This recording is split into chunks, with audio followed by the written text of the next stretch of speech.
Hello বন্ধুরা, নমস্কার। আজকের এই ভিডিওতে আমি তোমাদের সাথে ডিফেন্স শেয়ারের কিছু মাল্টিপল কোম্পানি নিয়ে আলোচনা করব, যে কোম্পানিগুলো গত 3-4 দিন থেকে বিশাল বড় ক্র্যাশ দেখা দিয়েছে। আজকেও যদি দেখো তাহলে দেখবে তোমরা যে কোম্পানিটি আজকে প্রায় 9%-এর একটা বড় ক্র্যাশ দেখা দিয়েছে। যদি কোম্পানিটা যদি দেখো তাহলে 5 দিনে যদি দেখবে তাহলে 5 দিনে 12% এবং গত এক মাসে 20%-এর উপর একটা বড় নেগেটিভ রিটার্ন অলরেডি দিয়েছে। যদি 6 মাসে দেখো তাহলে দেখবো কোম্পানিটি প্রায় 100%-এর রিটার্ন দিয়েছে। যদি টপ লেভেল থেকেও দেখো তাহলে দেখবো কোম্পানিটিতে টপ লেভেল থেকে প্রায়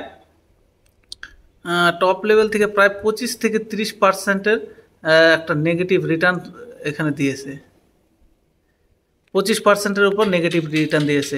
কোম্পানিটি যদি দেখো, কোম্পানিটি হচ্ছে মাঝগান ডক শিপ বিল্ডার। এই কোম্পানিটা কেন এত বড় একটা ডাউনফল দেখাচ্ছিল এবং এই কোম্পানি এত বড় ক্র্যাশ কেন হয়েছে সেই সমস্তটাই তোমাদের আমি এই ভিডিওতে আলোচনা করব। তাই ভিডিওটি তোমরা শেষ পর্যন্ত দেখতে থাকো।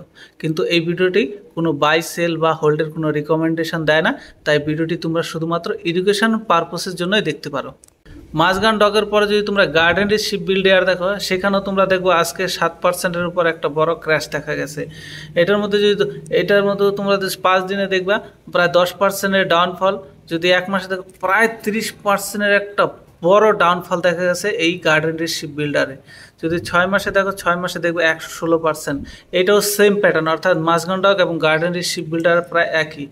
এরপরে যদি তোমরা কোচিন শিপইয়ার্ড লিমিটেডের দেখো, সেখানেও দেখবো আজকে প্রায় 4%-এর কাছাকাছি একটা নেগেটিভ রিটার্ন দিয়েছে। এই কোম্পানিটাও যদি তোমরা এখানে 5 দিনে যদি দেখো এখানে 8%-এর নেগেটিভ রিটার্ন, এক মাসে যদি দেখো 22%-এর একটা লম্বা চড়ার নেগেটিভ রিটার্ন। যদি 6 মাসে দেখো প্রায় 150%-এর উপর একটা বড় পজিটিভ রিটার্ন দিয়েছে এত বড় ক্র্যাশ হওয়ার পরও। যদি বটম লেভেল থেকে টপ লেভেল যদি এই কোম্পানিটা দেখো প্রায় 300%-এর কাছাকাছি এই কোম্পানিটি 6 মাসে রিটার্ন দিয়ে দিয়েছে। এত বড় মাল্টিপ্যাকার রিটার্ন দেওয়ার পরে এরকম একটা 30%, 25%, 30% নেগেটিভ রিটার্ন দেওয়ার পিছনে যে মেন কারণটি জানা গেছে, সেই কারণটি হচ্ছে একটা ব্রোকারেজ হাউস এই মাঝগান ডক শিপ বিল্ডার নিয়ে একটা নেগেটিভ আপডেট দিয়েছে, অর্থাৎ ডাউনগ্রেড আপডেট দিয়েছে। সেই ব্রোকারেজ হাউসটা হচ্ছে আইসিসি সিকিউরিটিজ।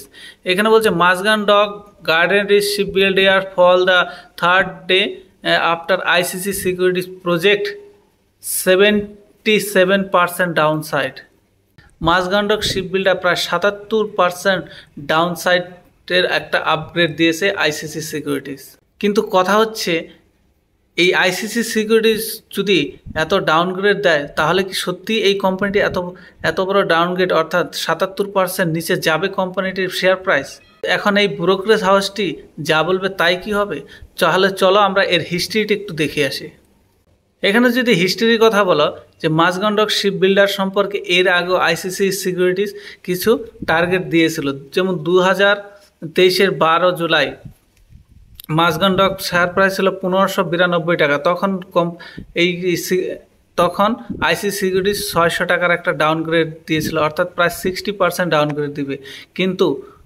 কিন্তু নভেম্বর 2023-এ এই কোম্পানির শেয়ার প্রাইস 1996 টাকা হয়ে যায়। তখনও আইসিসি সিকিউরিটিজ 800 টাকার একটা ডাউনগ্রেড দিয়েছিল, তখনও 60%-এর একটা ডাউনসাইডের আপডেট দিয়েছিল। এরপর যদি আমরা 31শে মে 2024-এর কথা দেখি, তখন আইসিসি সিকিউরিটিজ 3295 থেকে কমিয়ে 900 টাকার একটা ডাউনসাইড আপডেট দিয়েছিল, তখন 73%-এর একটা নেগেটিভ ডাউনসাইড দিয়েছিল। সর্বশেষ অর্থাৎ 16 আগস্ট 2024-এ এখন 2499 থেকে কোম্পানি টার্গেট দিয়েছে 1165 টাকা, অর্থাৎ 77%-এর ডাউনসাইড রেখেছে আইসিসি সিকিউরিটিজ। ইতিহাস যদি দেখি তো ইতিহাসে দেখব যে 3টির মধ্যে 3টি ডাউনসাইড আইসিসি সিকিউরিটিজের ফেল হয়েছে। এখন চতুর্থটি ফেল হবে কিনা সেটা দেখার বিষয়, কিন্তু হিস্ট্রি বলছে যে কটা দিয়েছিল সব কটাই ফেল হয়েছে। এখন মাঝগান ডক শিপ বিল্ডার এখান থেকে উপরের দিকে যাবে কি নিচের দিকে যাবে, আইসিসি সিকিউরিটিজের টার্গেট অ্যাচিভ করবে কি করবে না সেটা তো সময় বলবে। কিন্তু আইসিসি সিকিউরিটিজের কথা হচ্ছে এই কোম্পানিটি যতটা বেড়ে গিয়েছে, কোম্পানিটির যত অর্ডার ছিল সেই অর্ডারগুলা কোম্পানি অ্যাচিভ করে ফেলেছে। আগামী সময়ে এই কোম্পানিটি নতুন কোনো বড় অর্ডার পাওয়া খুব কঠিন, এবং যে রেজাল্ট দেখিয়েছে কোম্পানিটি সেই রেজাল্ট মেনটেন করে রাখাটাও কোম্পানির পক্ষে অতটা সহজ হবে না। তাই ICICI securities Mazagon dock ship builder সম্পর্কে এরকম একটা ডাউনগ্রেড আপডেট দিয়েছে। কোম্পানির রেজাল্ট যদি দেখো তাহলে দেখবে কোম্পানি জুন 2024-এ 2357 কোটি টাকার সেলস করেছে, যেটা গত কোয়ার্টারে ছিল 3104 কোটি। গত বছর জুন কোয়ার্টারে ছিল 2173 কোটি। অর্থাৎ ইয়ার অন ইয়ার কোম্পানির সেলস একটু বেড়েছে, কিন্তু কোয়ার্টার অন কোয়ার্টার সেলস কমেছে। অপারেটিং প্রফিট যদি দেখো এই কোয়ার্টার হয়েছে 642 কোটি টাকা, যেটা গত কোয়ার্টার ছিল 524 কোটি টাকা, এবং গত জুন কোয়ার্টারে এটি ছিল 172 কোটি টাকা। অর্থাৎ ইয়ার অন ইয়ার এবং কোয়ার্টার অন কোয়ার্টার কোম্পানির অপারেটিং প্রফিট দুর্দান্ত লেভেলে বেড়েছে। আমরা যদি নেট প্রফিটও দেখি তাহলে দেখব কোম্পানির গত কোয়ার্টারে নেট প্রফিট ছিল 663 এবং এই কোয়ার্টারে কোম্পানির 696। আর যদি ইয়ার অন ইয়ার দেখি তাহলে দেখব 314 কোটি। অর্থাৎ 314 কোটি থেকে বেড়ে হয়েছে 696 কোটি টাকা ইয়ার অন ইয়ার। তার মানে কোম্পানিতে ইয়ার অন ইয়ারে গ্রোথ প্রায় ডবল হয়ে গেছে। তার সত্ত্বেও আইসিসি সিকিউরিটি বলছে এই কোম্পানিটি 77% ডাউন হবে। এটা কতটা সত্যি কতটা মিথ্যা সেটা তো আগামী সময়ে জানা যাবে।